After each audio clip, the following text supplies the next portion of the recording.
Hey guys, this is Wave 618. It's the 4th of March 2019, approaching 8:45 in the evening GMT. So we're going to do an update video on Bitcoin today. In today's video, what we're going to do is we're going to run through my long-term count, which as you know is this WXY, and I am expecting a further X wave and a Z wave to follow. So we will discuss that. There is an alternative count which someone alerted me to on crypto Twitter, so I'll run through that as well. It's probably the best count that I have seen as an alternative to my own in terms of what I like.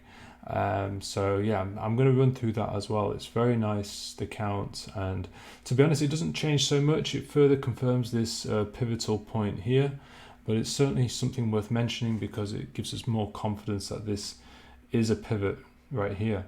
On top of that, we're going to break down what price is doing on the short term. Obviously, we saw an impulse here, then we saw a correction, and then we were expecting an impulse. We thought it would go higher, but we seem to have found some resistance at this order block here and then struggled to go past it. Now, is this a failed pattern, or alternatively, is it just going to retrace a bit further before going up? Or alternatively, is this corrective sequence longer than we expected? Maybe it didn't finish here. Maybe it's a more complex corrective pattern that needs to play out further before we see a further impulse leg up. So these are all the possibilities. That's what we're going to discuss in this video. So we're going to be looking at some very key levels about how we can trade this. So if interested, then keep watching.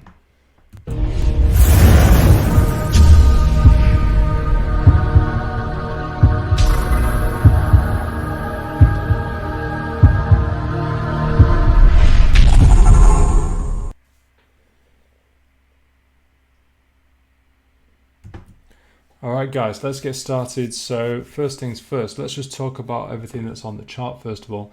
You can see these two blocks. I've discussed them in my last video, but for people new to the channel, I'll go through them again now.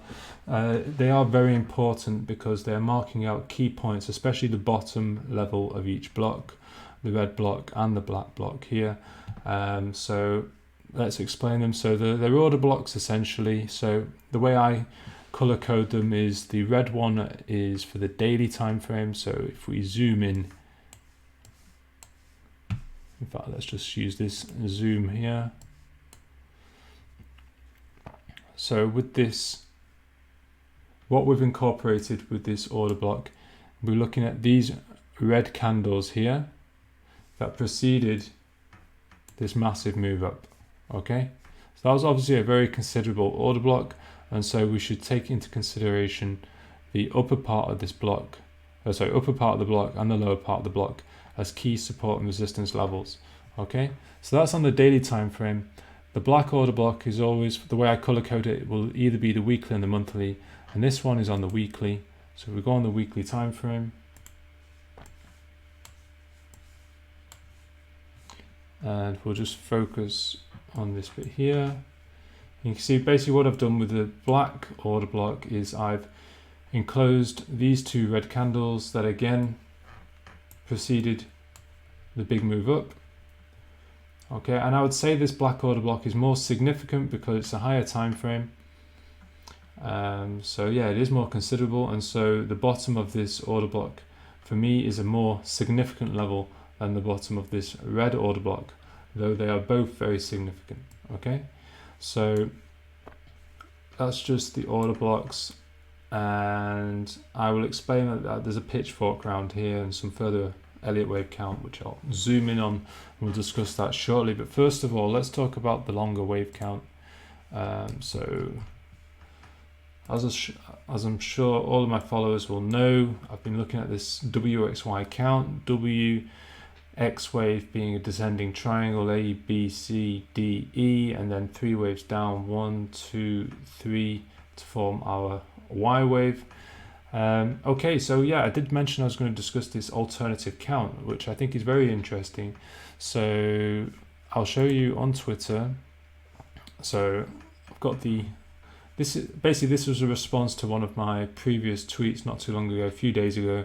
He asked me to check out his count and tell me what he thinks, and I told him it's excellent, basically. So basically what he's done, his count is W, the same as mine.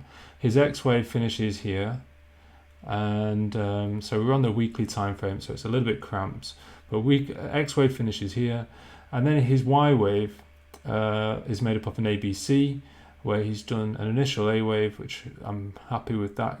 That's fine. I can make 5 waves out of that, and we'll look at that on the daily time frame in a moment.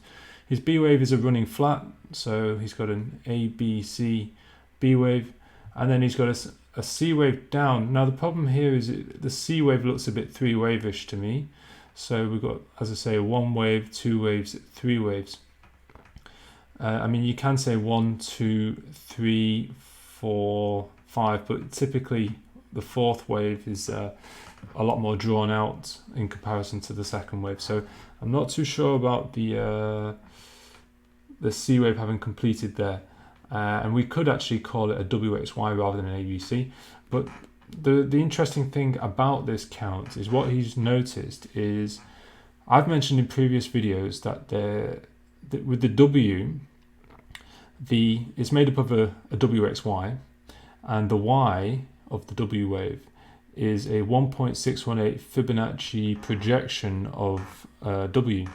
So for that, let's just show you on the daily time frames. So for example, this is our W, and what I'm saying is it can be further broken down into a WXY. Okay.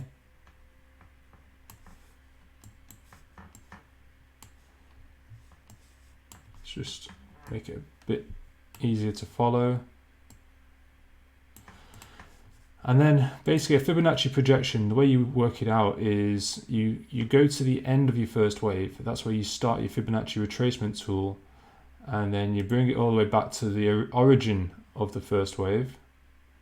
And you can see the extension tool then projects all the way down here, and we came down to the 1.618. So basically what we say is the Y wave is a 1.618 Fibonacci extension of wave W. Okay. And what is basically found, so sorry, I should mention his name. So the name is #LockThemAllUp. So really good find. You know, give him a follow. I'd recommend it. So I mean, he's obviously got good knowledge of Elliott wave here. I know that he's still at a beginner level, but he's certainly grasping the concepts, and I'm sure that one day he's going to do very well. So yeah, give him a follow. I'm sure he's going to have a lot of good content out in the future. But yeah, let's go back to this. And so what he was saying is, this is W, same as me, and then he's saying X wave came up to here, or probably here, because he's counting this as 5 waves down. He called it A, and then his B was this running flat, and then C came down here. So just further scrutinizing this now. So let's take magnet mode off, we don't need that. So you can say this is 5 waves down. You've got a wave 1 here, 2 is very deep obviously, and then wave 3 comes to around here, 1.618 extension, and wave 5 would start here, and that's a 1-to-1 relationship with wave 1. So there is good Fibonacci relationships there for a 5 wave count. But obviously if that's 5 waves down, that's his A. The B wave is this running flat, fine, no problem. Then the C wave has to be 5 waves. So the way I see it is this is a 1, maybe 2. And then the thing is, you got the 1, 2, and then 3 would have to be here. So this would be a 4, and we're going to come down further. But the thing is, using his Fibonacci projections, he's predicting that this was the bottom. So there can't be another wave. And the reason for that is, so that was his WX, and then his Y wave was starting from here, and he was calling it an ABC. So if you do a Fibonacci projection of wave A, yeah, so that was his A, B, C. So Fibonacci projection of wave A, you basically bring your Fibonacci retracement tool to the bottom of wave A, bring it back to the top, and look where the 1.618 is. So again, 3200, found the bottom here. So I thought that was really interesting. I mean, I noticed this 1.618 Fibonacci projection for this Y wave forecast, but I didn't actually notice it for this one. So I think that's a really nice finding, and certainly a very viable count, although I think I would label it slightly differently. I think I'd call this a W, X, I'd probably call the end of it here, and then I'd call this a 3-wave sequence, call this a W. So I'd call this a W. His X wave I agree with, running flat, X, and then Y. That's how I would label it. And basically this would be our first wave. Then we've got a running flat, second wave, third wave is you finishes your W. And then for this bit, so I have noticed there is a good Fibonacci relationship if we call that. So it's another 3-wave pattern now, so that would be our W, X if we bring to here, and you can see Y finishes at the 1.618. So yeah, if I was going to use his count, that's how I'd label it. Instead of ABC for the Y wave, I'd call it a WXY. But really interesting, and gives me further confidence that this is going to be a significant point. Now I did forecast this low here based on it being Y wave being a 0.382 Fibonacci extension of wave W. So that's our wave W. My count was this being A, B, C, D, E. So we extend that from there. And I got this. This was why 3200 was my forecast based on this. I was predicting price to reach this 32.382 level.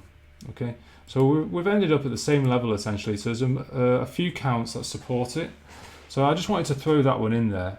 Essentially, it doesn't change anything. We're still calling this a very pivotal level, meaning that I'm expecting a bit more of a move up, to be honest.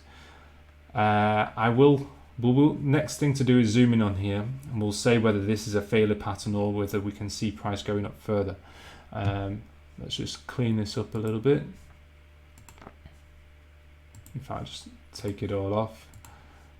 All right, so let's zoom in. So we're on daily. Let's go at least to 4 hourly now. As I say, you can see the blocks now, and so this was our weekly block. This is our daily block. And it's the bottom of these blocks that are really significant. Now, in my last few videos, I think I've been mentioning, we saw this looks quite impulsive, or even the first wave of a correction. But certainly relative to this price action, it looks impulsive. So then I was talking about another impulsive leg move up. We've found resistance at this the top of this order block, the daily order block. Okay, big sharp drop down. So there can be a couple of reasons. First of all, it could be a very weak market, and we're just going to tumble down from here, and we'd call this a failure pattern. But I don't particularly like failure patterns. They're not certainly things that I look to trade. So I'm not gonna. I still believe that we can see another leg up. That is my bias right now, and I'll explain a few key levels that I'll be looking to potentially go long at. Because what I believe is that if this is impulsive, this is corrective, and this is impulsive, then I'm not too sure how I can explain this retracement. And so the way I would prefer to look at it is this corrective price action has not finished. So we've got maybe a WXY come down to here. This I'd call an X wave. We've got 7 legs up here. We've got 1, 2, 3, 4, 5, 6, 7. Whenever you count 7 waves, think double zigzag. Okay, so corrective sequence. So if we've got a corrective sequence followed by another corrective sequence, you've got to think we're in a complex corrective pattern, and typically you're going to get at least 3 corrective playouts. So corrective sequence, very likely we're going to see another corrective sequence. Now, I don't think it's going to be an A, B, C, where the C wave is impulsive, because it's C waves are usually 5 waves in a flat pattern. And the reason I don't think that's going to happen is because I don't see this as an A wave. It is a little bit diagonal looking, but no, I wouldn't call this an A wave. I'd call this a WXY.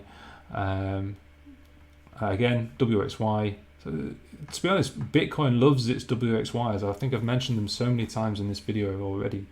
But okay, so we're on the 4 hourly. As I say, I'm expecting this to be corrective, corrective, and a further correction. Okay, hourly time frame. Okay, so if this is corrective, what we're looking at here, so really, really impulsive first leg of the correction. I'm calling it A, just because it looks so impulsive. Okay, rather than W. Yeah, so when it looks really impulsive, I'd rather call it A, because A waves are impulsive. They're 5 wave patterns. Okay. Now I'm not going to go on the subwave count. That's going to take me all day to explain. You know, if we keep looking at subwaves of subwaves. So, but let's just call it A wave for now and assume it's got 5 waves inside it. The B wave. Now this is interesting. It's really, really nice. It looks like an expanded flat to me, this being an A, B, C. Let's look at the Fibonacci relationships. It's really, really nice the way it played out. So from the bottom, A, and then let's plot that there. So that A wave is here, the B wave is from here to the 1.382, and the C wave ends at the 1.618. Okay, if anyone's watched my Fibonacci tutorials from my course, you'll know that this kind of Fibonacci relationship in an expanded flat is very, very typical. These Fibonacci relationships, often you'll get obviously wave A is our is considered 1, and then the B wave is often the 1.382, which means the C wave we can expect to be at the 1.618. Okay, so just delete that, and so impulse, correction, and then you should see another impulse after this. So I've drawn a pitchfork for the price action that I've seen so far. So this looked quite impulsive. Correction, I'm calling this like a running flat here, and you can see we've come down quite nicely all the way to this lower median line. Now we're testing the median line, and we're getting sandwiched here between the median line and the 2019 open, which we've tested multiple times. If we just zoom out a moment, go on the 4 hourly. It's been a really key level, this 2019 open. So we opened here, went above, below, then retested a few times. Didn't want to go above, so we came back down, had another go, one touch, and then we broke through, back down, and now we're retesting it again. Yeah, so we're going to see now whether it can hold its ground, this 2019 open. So back on our hourly time frame. So as I say, I mentioned these order blocks at the beginning of the video because I think they're very, very significant, and I'm expecting price at least to test this one. I would expect. So I mean, when I saw price hit this 2019 open, I was tempted to buy, but I'm not going to be too hasty about it because we've not seen any real volume come in. Sorry, let me pull up some volume here. No major volume. Okay, if we're going to have an impulse, we want to see some good volume coming in. So that's not happened yet. So certainly I'm expecting another move down. That means we're going to breach to the 2019 open, but it doesn't mean we're going to have a significant close below. It doesn't mean we might get a daily close below, but I don't think we'll get a weekly close below. We'll see, but I don't think we will. I say it could be a much longer corrective pattern. It could take a while to play out this corrective pattern, in which case we might get a weekly close below. But yeah, what I'm looking at, so if this is our impulse, let's do Fibonacci extension. So from here, that's our first wave. So note that I'm not, for this first wave, I'm not bringing it down to here. I'm bringing it down to here because this is an expanded flat. So on the third wave, we're going to extend from where B finished. And you can see the 0.618 is bringing us to, well, first of all, we've got the 0.5 bringing us to the lower part of the weekly order block here. So a bit of confluence there. The red order block, the daily order block, would bring us down to the 0.618, which is a more common Fibonacci extension. So that's usually hit, you know, a lot more likely to be hit just because it's a more common fib level to be hit with these extensions. And that does actually bring us into this range here, which obviously a significant price level. So there's confluence with the Fibonacci extension, a lot of coiling of price action here, and we're probably likely to bounce off one of these. We might just test this lower median line again, perhaps. But the way I'd be looking at it is I wouldn't get in at this point. I would wait for price to get above this weekly order block, because that, for me, that's a much more stronger level.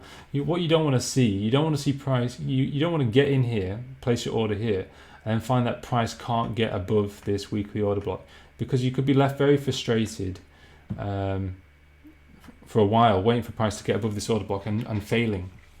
I'd wait, or maybe put on a small amount of your position at this daily order block level here. So just to say what the level is, this is 3600 here, so 3599.56 to be exact. So 3600 is where you could consider putting a small position, or this isn't financial advice obviously, so it's where I would put a small position. And so the weekly order block is where I'd add to that, but I'd want to see price go above it and retest. Obviously then we're going to test the 2019 open, so you could argue you would want to wait for price to get back above, so a nice bounce off this level or this level, and then getting above the 2019 open, retesting, then get in. And then I'd be expecting, I wouldn't take profits until I reach 4100, which is the top of the daily order block. So that would be a pretty nice trade. So that's one way I'm looking at it. Alternatively, if 3600 breaks, I would be leaning bearish, and I might even, in fact, if it breaks this level, I'd potentially short the retest. Okay. Where would that come down to? Well, it could come down potentially. So this is if it is bearish. I'd be looking for it to test these lows. Yeah. That's what I'd be looking at, because then you'd have a one-to-one relationship. If this was W, this was X and Y, then Y would have a one-to-one relationship with wave W. So if we break 3600, I think we may even come down to 3328. Yeah, so they're all the ways I'm looking at this. Let's pull up one other indicator which I do like to look at for confirmation. If we bring in the pivots, these are Camarilla pivots, really useful. Often, basically, I look at the S3 and the S4, the R3 and the R4 levels for potential pivot points. So yeah, on the hourly time frame, you can see the S4 is at the same point as the bottom of the weekly order block. So this black line again at 3650 level. So a bit of confluence there, giving further support for that 3650 level as a potential pivotal level. As I say, if you want to play it safe, let these levels get hit and wait for price to come above the 2019 open before getting in. That's the safe way to play it. Okay, so yeah, I think I've summarized everything I'm looking at there. Yeah, it's interesting times. We'll have to see how it plays out. Not the nicest of bits of price action here, so it's not so easy to analyze.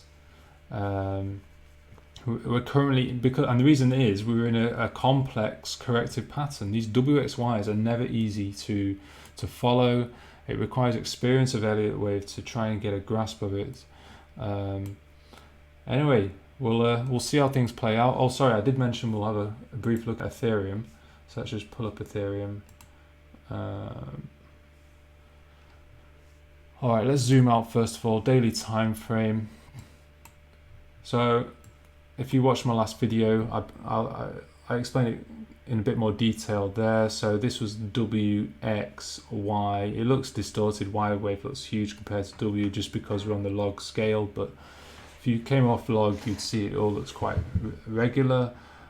So during our shift pitchfork, so using our first 3 pivots. So first pivot, second pivot is the end of W, third pivot, end of X.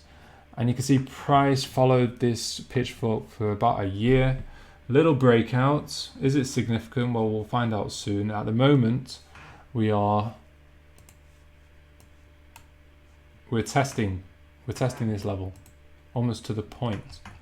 And I'm not surprised. Whenever price hits this line, I expect quite a bit of buying because this pitchfork's been significant for the last 1 year.